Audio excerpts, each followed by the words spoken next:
Congress party ने 22 जनवरी को राम मंदिर के उद्घाटन में न जाकर एक बहुत ही बोल्ड फैसला किया है दोस्तों। और यह एक ऐसा सवाल है जो राहुल गांधी का लगातार पीछा कर रहा है। राहुल गांधी ने मणिपुर से अपनी न्याय यात्रा शुरू की है और आज वो पत्रकारों से रूबरू हुए। पत्रकारों ने एक बार फिर उनसे सवाल किया कि आखिर कांग्रेस राम मंदिर के उद्घाटन में क्यों नहीं जा रही। तो राहुल गांधी ने दो टूक कह दिया। यह समारोह दरअसल मोदी समारोह हो गया है, नरेंद्र मोदी फंक्शन।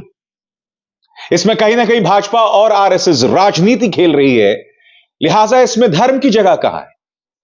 लगातार जो हमारे धर्मगुरु यानी शंकराचार्य जो कह रहे हैं उसे भाजपा नजरअंदाज कर रही है।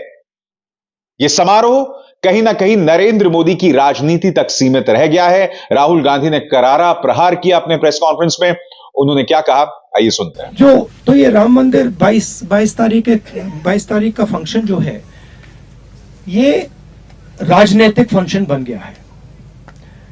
हिंदू धर्म के जो हमारे लीडर्स हैं, जो अथॉरिटीज हैं, उन्होंने कहा है कि वो नहीं जा पाएंगे क्योंकि ये राजनीतिक फंक्शन बन गया है। आरएसएस ने, बीजेपी ने 22 तारीख को एक चुनावी flavour, election flavour, political flavour दे दिया है। इसीलिए कांग्रेस प्रेसिडेंट ने इनकार किया वहां जाने का। जहां तक धर्म की बात है, हम सब धर्मों के साथ यह कहना चाहते हैं कि जो भी जाना चाहता है जा सकता है, कांग्रेस पार्टी से जा सकता है, but we cannot be party to a political function. It becomes very difficult for us when the Prime Minister of India and the RSS, our principal opponents, have captured a function and turned it into a election function. दोस्तों, इस press conference में राहुल गांधी से कई कठिन सवाल पूछे गए क्योंकि देखिए कांग्रेस के सामने जबरदस्त चुनौती है। राहुल गांधी को लग रहा है कि उनकी न्याय यात्रा पार्टी के लिए संजीवनी का काम करेगी, मगर पार्टी के सामने ढेरों चुनौतियां हैं।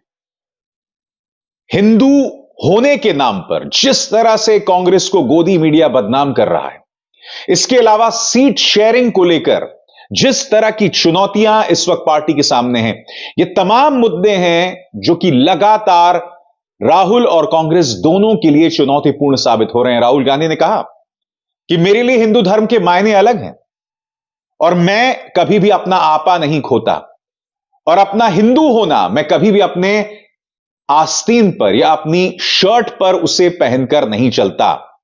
राहुल गांधी ये जो बात कह रहे हैं, क्या देश की जनता में इसका असर पड़ेगा? क्या आप राहुल गांधी की इस बात से इत्तेफाक रखते हैं जो उन्होंने खुद के हिंदू होने के बारे में कहा? आइए सुनते हैं। देखिए, जो मेरी सोच है, जो सचमुच में धर्म को मानता है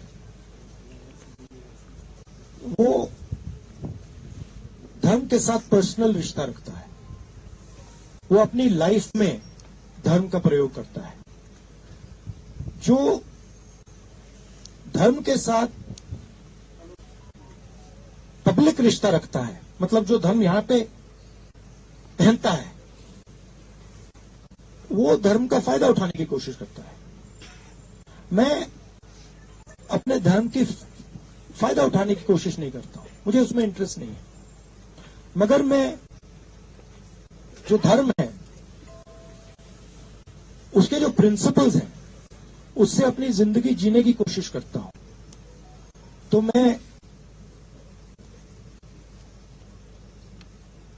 लोगों के साथ ठीक से बर्ताव करता हूं, लोगों की इज्जत रखता हूं। जब कोई मुझे कुछ कहता है, मैं अहंकार से नहीं बोलता हूं, उसकी बात सुनता हूं, नफरत नहीं फैलाता हूं। यह मेरे लिए हिंदू धर्म है और इसका मैं अपनी जिंदगी में पालन करता हूं। मगर मुझे इसको अपनी शर्ट पे पहनने की जरूरत नहीं। जो इसको मानते नहीं है उनको शर्ट पे पहनने की जरूरत होती है। तो ये बात है।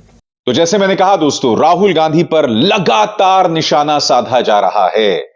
उनकी न्याय यात्रा शुरू हो रही है, गोदी मीडिया उस पर निशाना कस रहा है, और फिर रोज प्राइम टाइम में जिस तरह के डिबेट्स हो रहे हैं वो भी अपने आप में बहुत शॉकिंग हैं।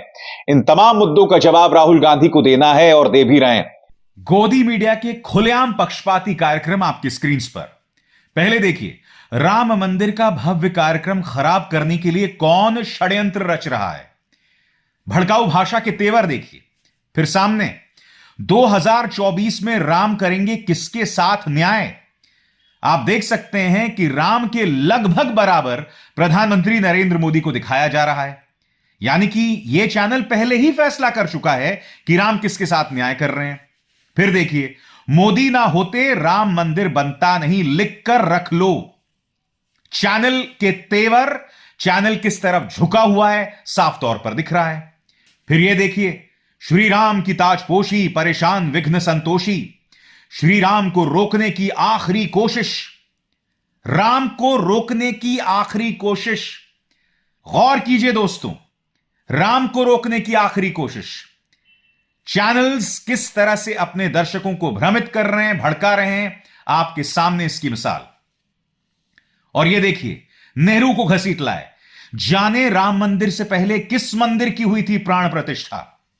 और अंत में पापा की ये परी का शो, शंकराचार्य के नाम पर देश में झूठ का सौदा क्यों। और जाहिर सी बात है, ओवैसी दूर कैसे रह सकते थे। राम मंदिर देखकर जले ओवैसी, गुस्से में योगी, स्पेशल फोर्स तैनात। यानी कि हिंदू मुस्लिम करने का पूरा प्रोग्राम गोदी मीडिया का है, वो आपको साफ तौर पर दिखाई दे रहा है। इन तमाम चुनौतियों से जूझना राहुल गांधी के लिए हर गुजरते दिन के साथ मुश्किल होता जा रहा है। उनसे पूछा गया कि सीट शेयरिंग का मामला कई राज्यों में फंसा हुआ है, और जाहिर सी बात है कि पश्चिम बंगाल में मामला बुरी तरह से फंस गया है। बिहार को लेकर कई तरह की खबरें आ रही हैं। यही नहीं, पंजाब में आम आदमी पार्टी के साथ भी मामला कुछ हद तक फंसता नजर आ रहा है। लिहाजा यह एक अहम सवाल था जो राहुल गांधी से पूछा गया। उन्होंने क्या कहा, आइए सुनते हैं। इंडिया अलायंस के जो प्रोसेसेस हैं, डिस्कशंस हैं, अच्छी तरह चल रहे हैं। ज़्यादातर जगह आसान है, ज़्यादा कॉम्प्लिकेशंस नहीं है। एक दो जगह थोड़े ज़्यादा कॉम्प्लिकेटेड हैं, मगर मुझे लगता है कि काफ़ी आसानी से जो सीट शेयरिंग की बात है और बाकी चीज़ें हैं, हम इनको रिजॉल्व कर लेंगे और काफ़ी अच्छा इंडिया अलायंस चुनाव लड़ेगा। सवाल ये, राहुल गांधी ने जो बात कही है, क्या वो मुद्दे से भटक रहे हैं।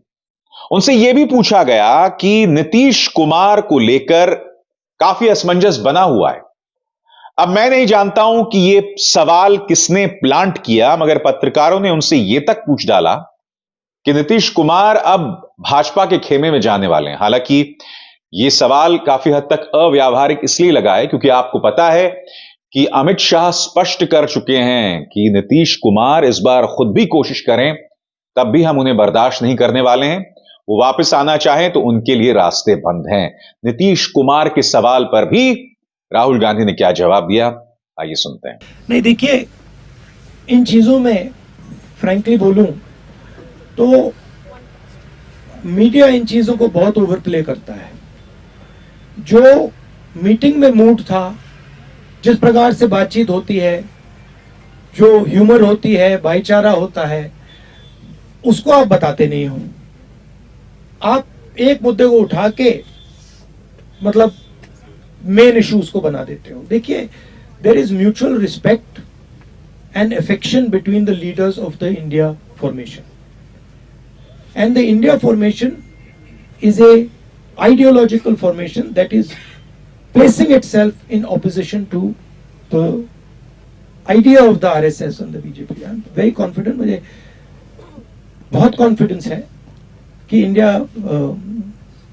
इंडिया अलायंस में ऐसी छोटी छोटी प्रॉब्लम्स हैं, ये सब रिजॉल्व हो जाएंगी और हम एक साथ मिलकर बीजेपी के खिलाफ चुनाव लड़ेंगे और उनको हराएंगे। दोस्तों, इस बार न्याय यात्रा के मायने अलग हैं। कई लोग राहुल गांधी की आलोचना कर रहे हैं कि आखिर क्या जरूरत थी इस न्याय यात्रा की, क्यों राहुल गांधी ऐसा कर रहे हैं। इस मुद्दे पर मेरी भी अपनी एक राय है। क्या राहुल गांधी को इस वक्त न्याय यात्रा करनी चाहिए थी। कई विश्लेषक कह रहे हैं कि राहुल गांधी वक्त बर्बाद कर रहे हैं, मगर मैं आपसे एक सवाल पूछना चाहता हूं, क्या प्रचार तंत्र, क्या मीडिया न्याय संगत है क्या वो सत्ता पक्ष और विपक्ष दोनों को समान कवरेज देता है, समान जगह देता है? नहीं देता है। राहुल गांधी इस वक्त अगर चुनावी सभाएं भी करना शुरू कर दें तो उन्हें कोई नहीं दिखाने वाला है। उल्टा किसी ना किसी तरीके से भाजपा की सुपारी लेकर उन पर हमला किया जाएगा। इसीलिए उनके पास एकमात्र जरिया जनता के पास पहुंचने का है, जब वो उनसे सीधा संपर्क स्थापित करें। और सीधा संपर्क कैसे स्थापित किया जाएगा? जब आप सड़क पर चलेंगे, जब आप बस पर चलेंगे और बस और सड़क के सहारे जनता से सीधे रूबरू होंगे। मेरा यह मानना है कि मौजूदा हालात में राहुल गांधी और कांग्रेस के लिए इस न्याय यात्रा के अलावा कोई बेहतर विकल्प नहीं था। मगर इसका अर्थ यह नहीं कि कांग्रेस आंख मूंदे बैठी रह सकती है। उन्हें कई मुद्दों को संबोधित करना पड़ेगा। सीट शेयरिंग, 3 महीने रह गए हैं, अभी तक रूपरेखा तैयार हो जानी चाहिए थी। वो रूपरेखा अभी कोसों दूर है। इसके अलावा पार्टी के अंदर जो अंतर विरोध हैं, हर राज्य में पार्टी दो फाड़ हुई पड़ी है। क्या राहुल इसे संबोधित कर रहे हैं? क्या राहुल को इस बात का अंदाजा है कि हिंदी भाषी राज्यों में पार्टी बुरी तरह से बटी हुई है? और इसी से जुड़ी है राहुल और कांग्रेस के सामने तीसरी चुनौती। हिंदी भाषी राज्यों में वो आखिर बीजेपी से सीधा मुकाबला कैसे करेगी? कई ऐसे राज्य हैं, मसलन राजस्थान, मध्य प्रदेश, छत्तीसगढ़, ये वो तमाम राज्य हैं जहां पर उसकी सीधी टक्कर है भारतीय जनता पार्टी से। यहां कोई और पार्टी नहीं है। मगर आप जानते ये वो राज्य हैं जहां पर कांग्रेस का सुपड़ा साफ हो गया था 2019 के लोकसभा चुनावों में। क्या कांग्रेस के पास इन हिंदी भाषी राज्यों के लिए कोई स्ट्रैटेजी है? क्योंकि जहां जहां पर भाजपा का मुकाबला जो क्षेत्रीय दलों से है, वहां पर उसे चुनौती मिल रही है। मगर बड़ा प्रश्न, आखिर पार्टी उन राज्यों में क्या करेगी जहां पर उसका सीधा मुकाबला भाजपा के साथ है? क्या राहुल इस मुद्दे को संबोधित करेंगे? क्या राहुल के पास ऐसी राजनीतिक सोच है कि वो इन राज्यों में पार्टी में जान भर पाएगी, या फिर बहुत देर हो चुकी है, ट्रेन निकल गई है, चिड़िया खेत चुग गई है? ये तमाम सवालात हैं, तमाम चुनौतियां हैं जो राहुल गांधी के सामने हैं। अभिसार शर्मा को दीजिए इजाजत। नमस्कार। स्वतंत्र और आजाद पत्रकारिता का समर्थन कीजिए, सच में मेरा साथी बनिए। बहुत आसान है दोस्तों, इस ज्वाइन बटन को दबाइए और आपके सामने आएंगे ये 3 विकल्प। इनमें से एक चुनिए और सच के इस सफर में मेरा साथी बनिए।